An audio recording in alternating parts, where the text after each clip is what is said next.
Assalamualaikum warahmatullahi wabarakatuh. Waalaikumsalam warahmatullahi wabarakatuh. Ya, perkenalkan nama saya Titi Marina SPD. Saya guru di SDN 1 Baru. Saya juga seorang calon guru penggerak angkatan 11. Saya pada hari ini bersama dengan kepala sekolah saya, kepala sekolah SDN 1 Baru, Bapak Anang Hajeni SPD SD. Dan pada hari ini kami akan melaksanakan tugas demonstrasi kontekstual modul 1.3 pengambilan keputusan berbasis nilai-nilai kebajikan sebagai pemimpin. Baik Bapak, selamat pagi Bapak. Pagi. Alhamdulillah ya Pak ya. Sehat Pak? Alhamdulillah sehat. Alhamdulillah sehat. Saya mengucapkan terima kasih sebelumnya Pak. Hari ini Bapak punya waktu untuk bisa menerima saya karena kebetulan tugas ya Pak, dan saya ingin merekamnya untuk kegiatannya. Baik Bapak, sebelumnya saya ingin bertanya, apakah selama ini bagaimana Bapak dapat mengidentifikasi Pak kasus-kasus yang merupakan dilema etika atau bujukan moral Pak? Ya, terima kasih. Assalamualaikum warahmatullahi wabarakatuh. Mengidentifikasi dilema etika dan moral. Kalau kita mengidentifikasi, kita ambil contoh dilema etika, kita dipaksa membuat pilihan ya atau tidak, itu yang namanya dilema. Kalau yang pilihan itu melibatkan etika kita, ini yang bertentangan dengan etika yang kita miliki, itu kita ambil contoh pada saat proses penerimaan siswa didik peserta didik baru. Nah, kita dari pemerintah daerah biasanya setiap sekolah, khususnya untuk SDN 1 Baru ini, kita sudah di SK-kan untuk siswa kelas 1 atau peserta didik baru itu kita menerima 2 ruang kelas, yang untuk satu kelasnya itu kita dipersilakan siswanya hanya 28 orang siswa. Itu keputusan, itu SK dari pemerintah daerah. Nah, namun terkadang muncullah dilema etika. Di satu sisi kita tunduk pada aturan SK yang dibuat oleh pemerintah, namun di sisi lain terkadang dari oknum dinas atau oknum anggota dewan menitipkan siswa tertentu ke sekolah kita yang sebenarnya pertama di luar zonalisasi kita, dan kedua terkadang kota yang sudah kita miliki itu sudah melampaui ketentuan. Artinya jumlah yang diterima dengan batas waktu yang ditentukan, pengumuman sudah dikeluarkan, 28 orang siswa per kelas, karena SDN 1 Baru di SK-kan menerima 2 rombel, artinya 56 orang. Namun terkadang ya itu tadi, dilema etika muncul. Itu mungkin yang sangat kami rasakan di sekolah ini, terutama di SDN 1 Baru. Siap Bapak, ini memang sangat benar ya Pak ya. Itu dilema etika, karena lihat benar lawan benar antara peraturan dan keadaan ya Pak ya. Di sini juga kita sebenarnya ada 4 paradigma pengambilan keputusan ya Pak ya. Itu kan ada individu lawan kelompok, ada rasa keadilan lawan rasa belas kasih, ada kebenaran lawan kesetiaan, dan ada jangka pendek dan jangka panjang. Nah, ini kayaknya seperti rasa keadilan dan lawan rasa belas kasih ya Pak ya. Iya Pak, kita sepakat. Iya. Oke, siap. Selanjutnya saya bertanya lagi Pak. Selama ini bagaimana Bapak menjalankan pengambilan keputusan Pak di sekolah, terutama untuk kasus-kasus di mana ada dua kepentingan yang sama-sama benar atau sama-sama mengandung nilai kebajikan Pak? Ya, makasih.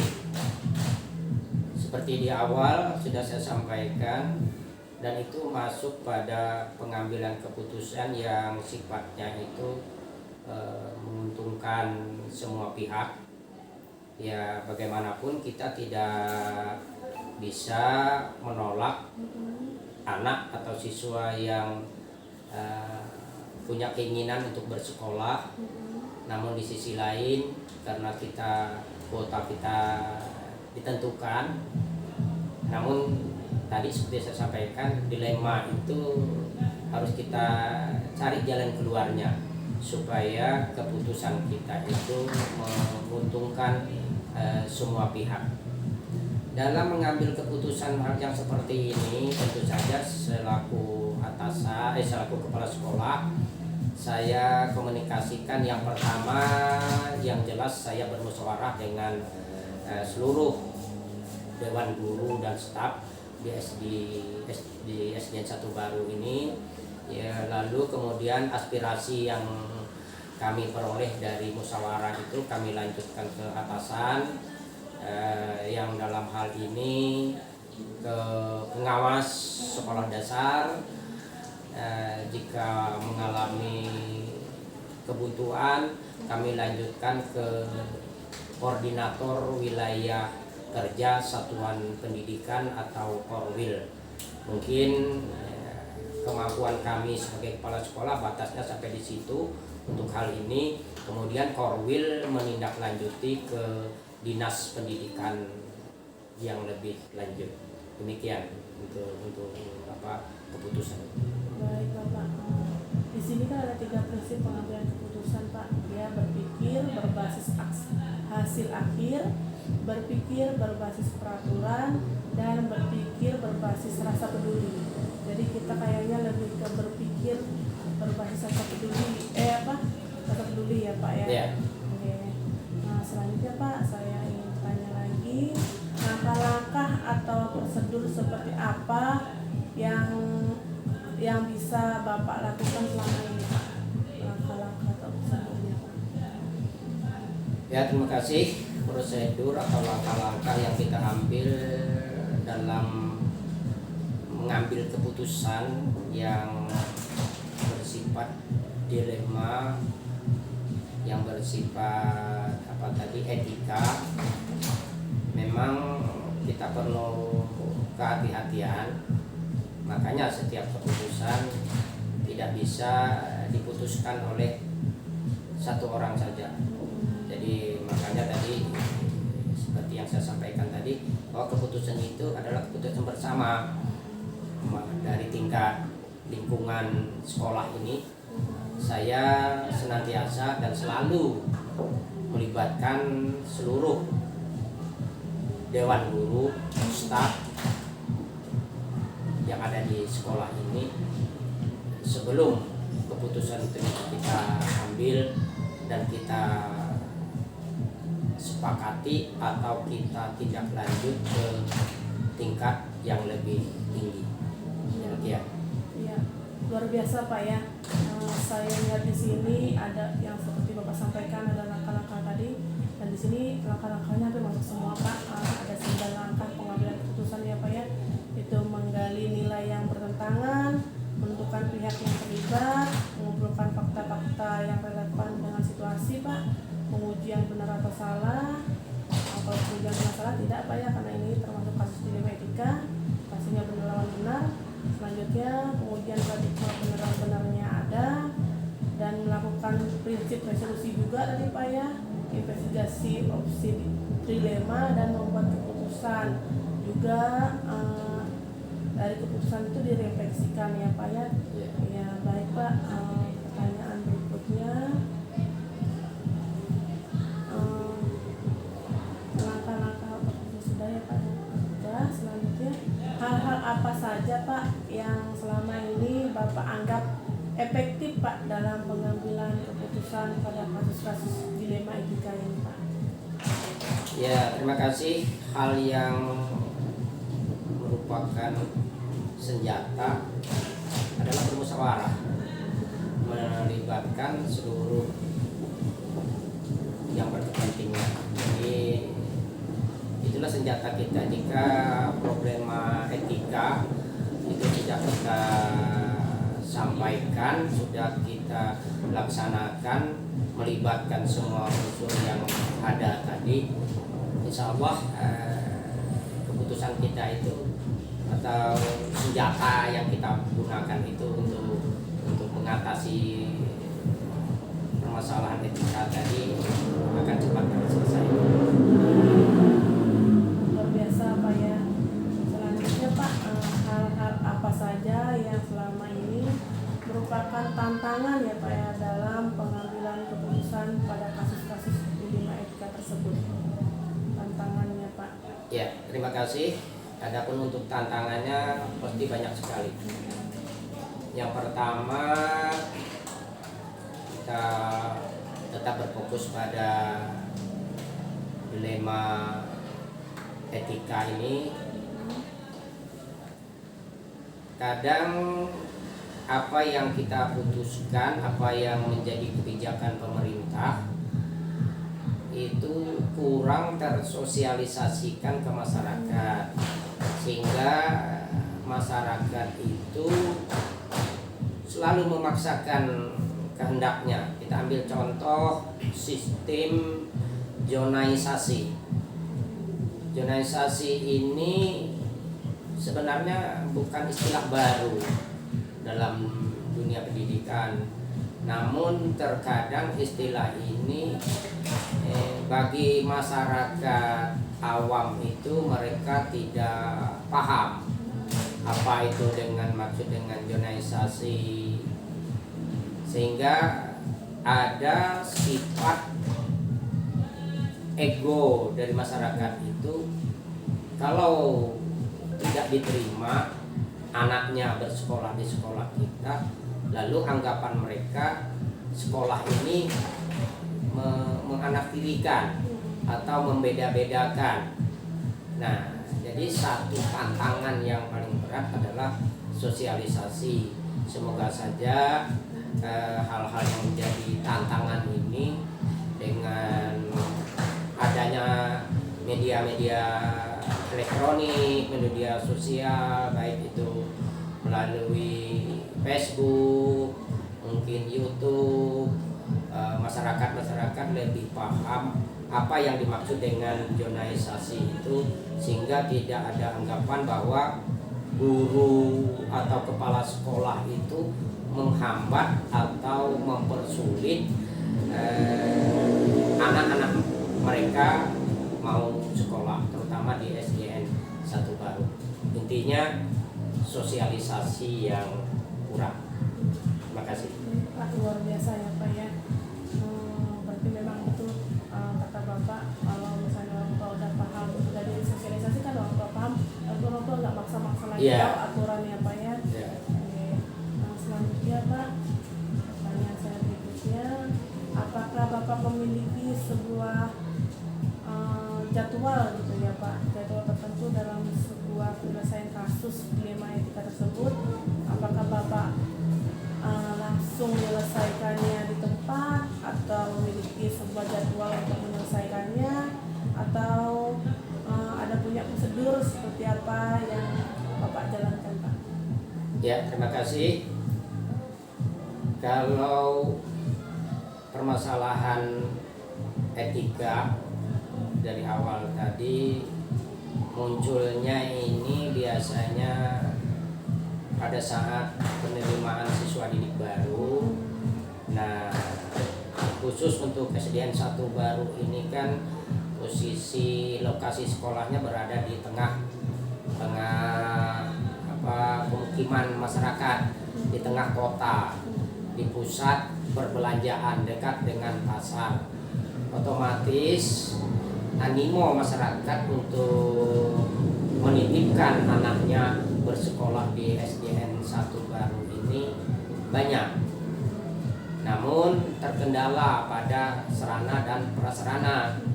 Nah, disinilah akan muncul dilema etika tadi akan muncul pada saat penerimaan siswa didik baru itu. Jika seperti yang saya sebutkan di awal tadi, biasanya untuk SDN 1 Baru ini kuota yang diberikan oleh pemerintah itu 2 rombel, yang masing-masing rombelnya 28 orang siswa. Kemudian karena 2 berarti 56 siswa yang kita terima. Namun animo masyarakat yang tinggi, terkadang lebih dari separuhnya yang tereliminasi, ya, yang tereliminasi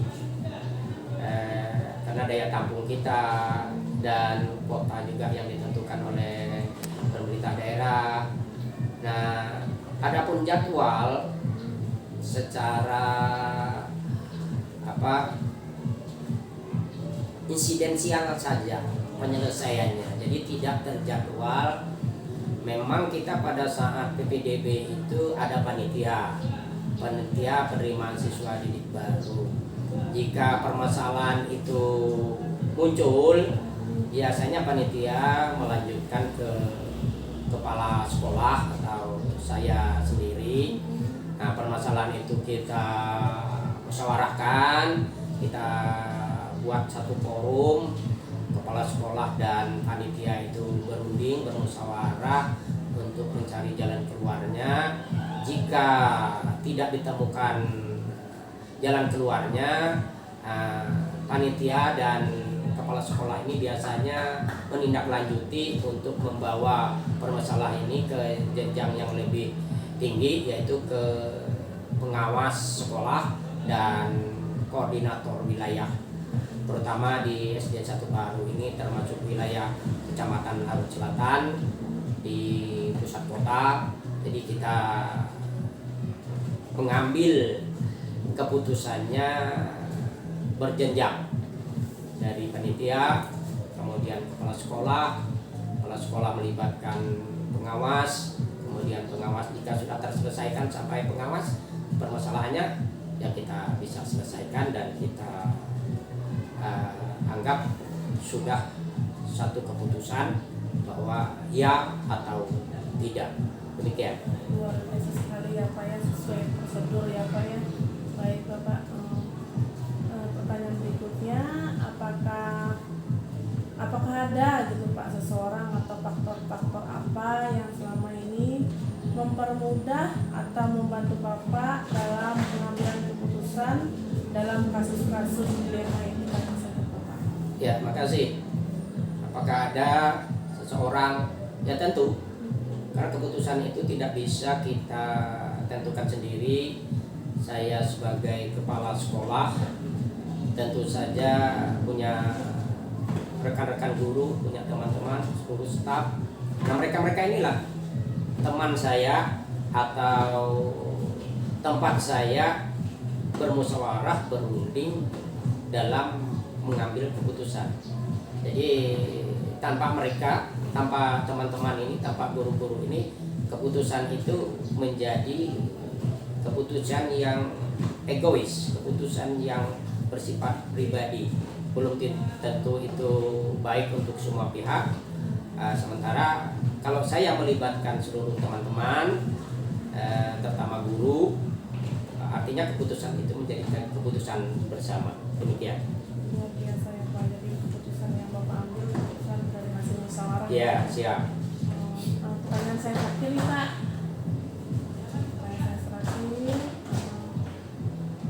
Dari semua hal ya Pak, dari semua hal yang telah disampaikan, pembelajaran apa yang dapat Bapak petik dari pengalaman Bapak mengambil keputusan dilema etika tersebut Pak? Ya, terima kasih. Dalam setiap mengambil keputusan, hal yang menjadi pelajaran bagi kita, sebagus apapun keputusan itu, kalau diambil secara pribadi belum tentu memuaskan semua pihak. Tapi jika keputusan itu melalui musyawarah, melalui kebersamaan, melalui kekeluargaan, di lingkungan sekolah ini ada kekompakan, ada kebersamaan, apa yang menjadi keputusan bersama itulah keputusan terbaik. Demikian. Luar biasa ya Pak ya, betul sekali Pak. Terima kasih Pak, saya sangat senang Pak bisa pagi ini Bapak Ya. ada waktu bisa ngobrol sama saya Pak. Saya Siap. dapat banyak pengalaman Pak, luar biasa. Bisa saya belajar lagi, saya juga perlu belajar lebih lagi Pak dari pengalaman Bapak yang luar biasa ini. Saya ucapkan terima kasih Pak. Iya. Demikian wawancara saya ataupun ngobrol santai saya bersama Kepala Sekolah SDN 1 Baru Bapak Anang Hajani SPD SD. Kami bila ada kata yang tidak berkenan kami mohon maaf dan mengucapkan terima kasih. Akhir kata, wassalamualaikum warahmatullahi wabarakatuh. Waalaikumsalam warahmatullahi wabarakatuh. Terima kasih Pak. Ya, sama-sama. Baik. Assalamualaikum warahmatullahi wabarakatuh. Salam sejahtera untuk kita semua. Perkenalkan, saya Ibu Titi Malina SPD, guru dari SDN 1 Baru. Saya adalah salah satu calon guru penggerak angkatan 11 dan pada kesempatan hari ini saya akan melaksanakan tugas demonstrasi kontekstual modul 3.1 pengambilan keputusan berbasis nilai-nilai kebajikan sebagai pemimpin bersama Kepala Sekolah TK Negeri Pasir Panjang Ibu Riana Ami SPD. Apa kabar Ibu? Alhamdulillah Ibu, baik. Alhamdulillah. Izin saya mau minta waktunya untuk bertanya ya Bu ya. Ya, siap. Ini kebetulan ada tugas pertanyaannya.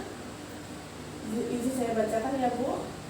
Selama ini bagaimana Ibu dapat mengidentifikasi kasus-kasus yang merupakan dilema etika atau bujukan moral?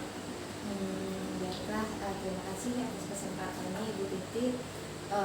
Untuk kasus-kasus dilema etika atau bujukan moral itu mungkin saya juga baru paham ya. Pada bekas kemarin Ibu ada nyampaikan ya tentang apa itu dilema etika dan bujukan moral. Jadi saya mulai memahami ternyata dilema etika itu adalah sesuatu kasus yang mana suatu nilai kebajikan melawan nilai kebajikan juga. Jadi lawannya seperti itu, sesuatu yang benar melawan yang benar seperti itu ya. Terus untuk yang bujukan moral itu sesuatu yang benar melawan yang salah. Jadi gimana saya mengidentifikasinya? Ya mungkin saya setiap ada kasus ya saya harus identifikasi dulu ada nggak nilai yang berlawanan di situ. Nilai apa? Kalau sama-sama benar nilainya itu masuk ke dilema etika. Kalau ternyata ada yang berlawanan benar dan salah itu berarti masuk ke bujukan moral. Iya, luar biasa sekali Bu Ami ya. Iya. Nah, kira-kira nih Bu, ada nggak salah satu contoh untuk dilema etika tadi yang sudah Ibu jalani gitu, ternyata ini loh ternyata dilema etikanya gitu.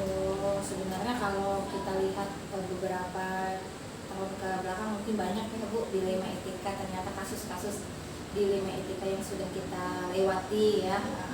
Terutama kemarin mungkin saya ambil salah satu contohnya ya Ibu, waktu tahun kemarin waktu anak-anak mau lulus TK ini kan sebuah dilema memang Ibu, di mana anak itu anak yang sebenarnya dibilang aktif-aktif anaknya itu mau mengikuti pembelajaran, tapi mungkin dari sisi orang tuanya yang terlalu cuek Ibu. Jadi sehingga administrasi yang harusnya diselesaikan di sekolah itu tidak diselesaikan itu dari dia masuk ke TKB. Dari TKB itu dari dia udah nggak bayar kayak kita di swasta ini ya, kadang ada SPP, tapi kalau di negeri kan kayak komite. Nah komite itu kan sebenarnya untuk gaji guru yang honor di sini Ibu. Jadi orang tuanya itu belum menyelesaikan administrasi, sedangkan anaknya ini sebenarnya pintar. Kalau menurut kami itu anak yang menurut, pintar, aktif gitu. Jadi terus jadi itu sebuah dilema Bu, sedangkan administrasi belum selesai. Jadi kemarin itu kami diskusi lagi sama guru-guru gimana gitu anak ini, apakah kemarin kan ada bilang, bu gurunya bilang, Bu nggak usah kita keluarin aja dekodiknya Bu, biar nanti pas dia ke SD kan pasti otomatis nggak bisa ditarik kan dekodiknya kalau masih di TK katanya. Habis itu supaya pihak SD menghubungi orang tuanya dan orang tuanya kan bisa mengkonfirmasi ke sini ya. Jadi kan biar orang tuanya bisa ada niat untuk menyelesaikan administrasi. Nah tapi pikir lagi gimana ya sudahlah, karena yang kita lihat nih sekarang kan anak ya Bu, yang kita utamakan sekarang kan anak-anaknya, pendidikan anaknya.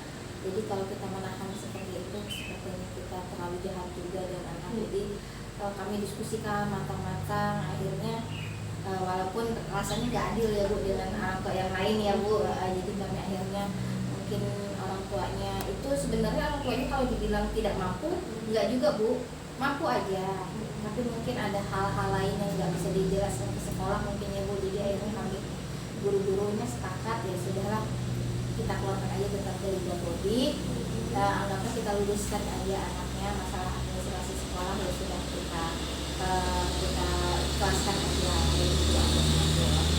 Anak kasihan anaknya sih kasihan sekali tadi juga dari 4 kali pengambilan keputusan tadi ya Bu, kan ada 4 ya, ada individu lawan kelompok, ada rasa keadilan lawan rasa belas kasih, terus ada kebenaran lawan kesetiaan, dan jangka pendek dan lawan jangka panjang. Tapi dia lebih ke rasa keadilan dan rasa belas kasih. Iya, luar biasa ini. Selanjutnya Ibu, selama ini bagaimana Ibu menjalankan pengambilan keputusan di sekolah, terutama untuk kasus-kasus di mana ada dua kepentingan yang sama-sama benar ya Bu ya, atau sama-sama mengandung nilai kebajikan dari Ibu? Kalau misalnya itu mungkin saya pertama itu pasti mengumpulkan dulu Ibu, saya minta pendapat dulu sama-sama guru, saya jelaskan kasusnya seperti apa, saya minta pendapat satu-satu dari guru. Sekiranya memang sudah ada keputusan yang sama, itu akan saya, tapi tetap saya tampung dulu, kemudian baru saya gimana ya, saya maksudnya keputusan ini baik nggak sih, maksudnya saya review, kayak refleksikan lagi sendiri ya Bu, dari hasil kami yang bermusyawarah tadi, saya refleksikan lagi Bu, kira-kira keputusan ini baik apa enggak, kira-kira adakah hal-hal yang bisa dirugikan dari keputusan saya ini, entah atau adakah apa yang namanya bersangkutan dan hukum enggak ini, misalnya keputusan saya ini yang dirugikan seberapa banyak orang, itu yang akan saya refleksikan. Sekiranya minim sekali kerugiannya, itu baru saya akan ambil keputusan itu. Wah, itu sangat luar biasa, luar biasa ini ya. Selanjutnya Bu, langkah-langkah atau prosedur seperti apa yang bisa Ibu lakukan selama ini Bu ya? Berarti tadi udah Ibu jawab ya Bu ya, dengan apa, mengadakan musyawarah gitu ya Bu ya. Baik, selanjutnya Ibu, hal-hal apa saja yang selama ini Ibu anggap efektif dalam pengambilan keputusan pada kasus-kasus dilema etika ini Bu? Hal-hal yang efektif, sebenarnya kalau ada kasus itu memang kadang saya tuh lebih suka mengumpulkan guru aja atau yang bersangkutan, misalnya orang tua, untuk duduk bersama, menyelesaikan kasusnya, mencari solusi bersama, supaya apa ya, nggak simpang siur beritanya Bu. Jadi kalau kita sama-sama ketemukan semuanya, yang punya kasus dengan yang terlibat siapa aja, yang terlibat dalam kasus itu punya siapa aja, jadi mending saya kumpulkan sehingga saya lebih enak mengetahui duduk permasalahannya dari mana. Kalau misalnya nggak kayak gitu, nanti malah di luar sana akhirnya beritanya simpang siur Bu. Jadi lebih baik dikumpulkan seperti itu sih Bu. Kayaknya itu lebih, selama ini lebih efektif sih Bu. Baik Ibu, ini ada pertanyaan berikutnya. Hal-hal apa saja yang selama ini merupakan tantangan ya Bu? Tantangan dalam pengambilan keputusan pada kasus-kasus dilema etika Bu. Jadi tantangan yang Ibu rasakan saat Ibu mengambil keputusan itu Bu, gimana? Siapa saja atau misalnya apa saja tantangan itu? Tantangannya banyak kayaknya Ibu kalau tantangannya Bu. Apalagi yang apa ya, intinya itu keputusan yang diambil itu takutnya itu salah, itu yang bikin, maksudnya kadang bikin ragu, ini benar nggak sih keputusan saya ini, jadi seperti itu bikin ragu itu kadang di situ. Jadi merupakan tantangan juga di situ. Terus gimana ya, mengumpulkan orang-orangnya itu juga termasuk tantangan Ibu, karena kadang kan kalau sudah ketemu di satu tempat itu masing-masing punya argumen kan Bu.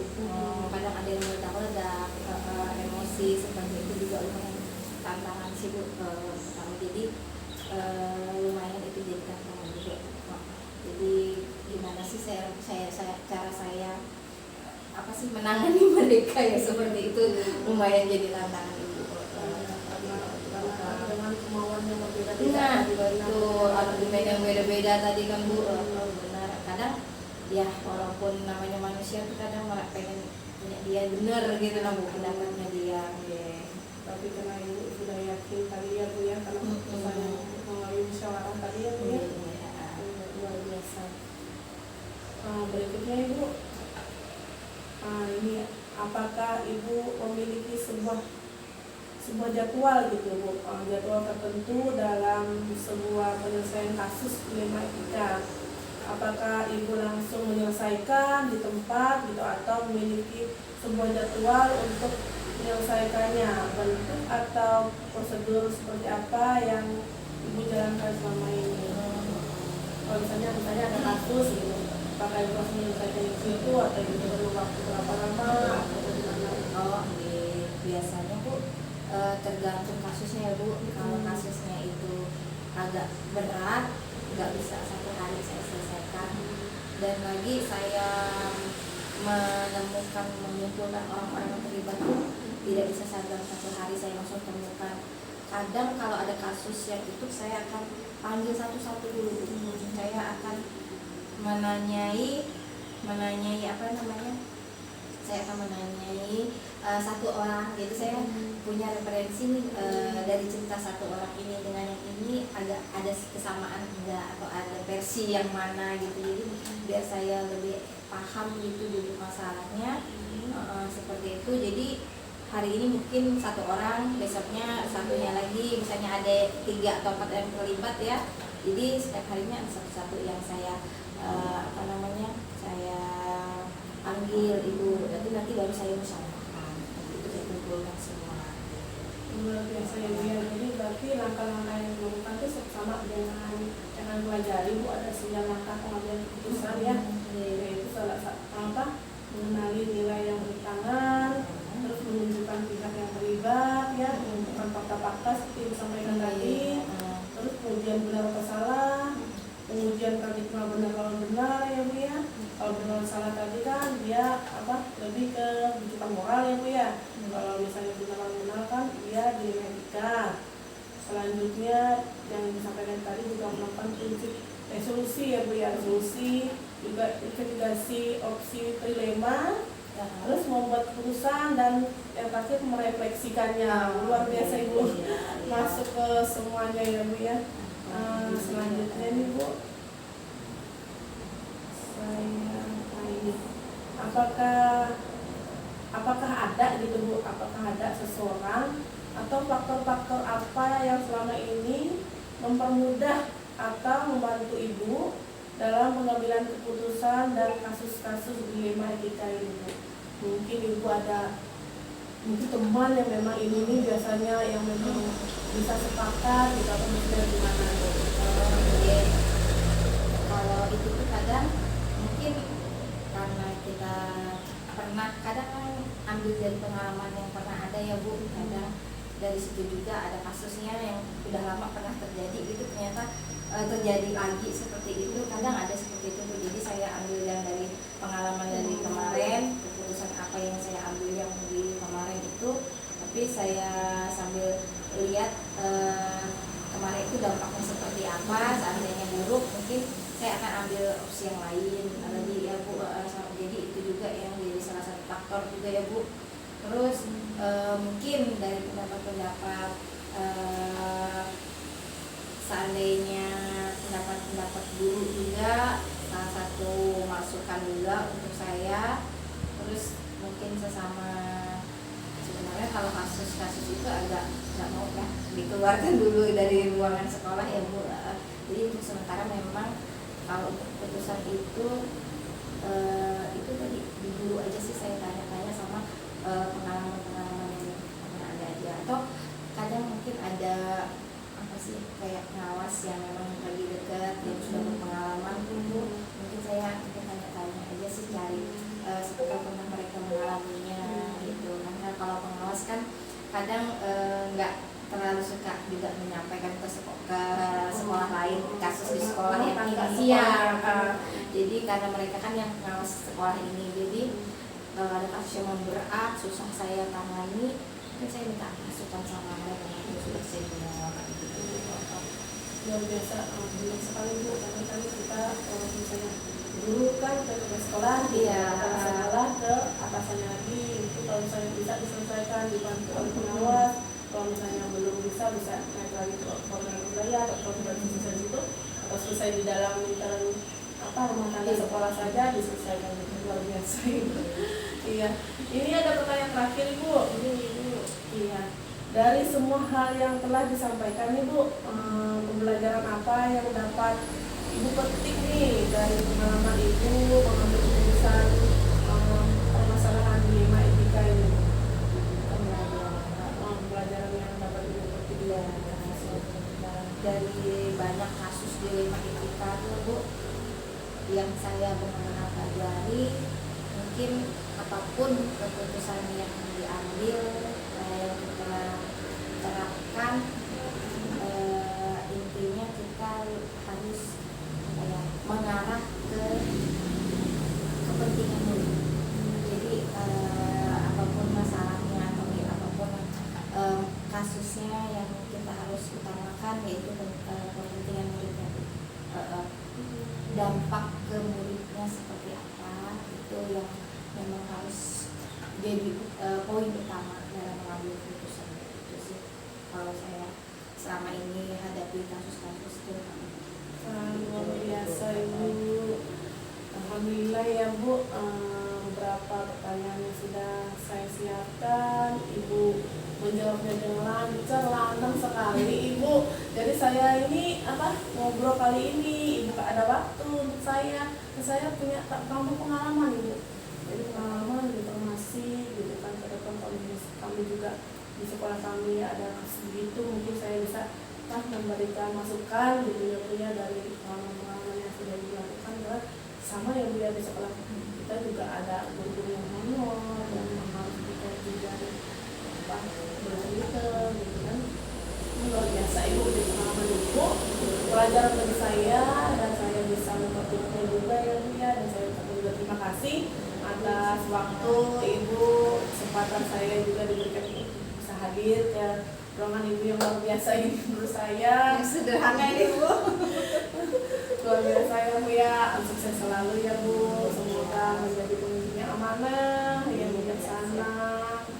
Baik, demikianlah Demikianlah tadi bincang saya bersama kepala sekolah TK Negeri Pasir Panjang, Ibu Riana Amit SPD, dan kami juga memohon maaf apabila ada kesalahan kata-kata yang kami ucapkan. Akhir kata, wabillahi taufiq wal hidayah. Wassalamualaikum warahmatullahi wabarakatuh. Terima kasih Bu Ami.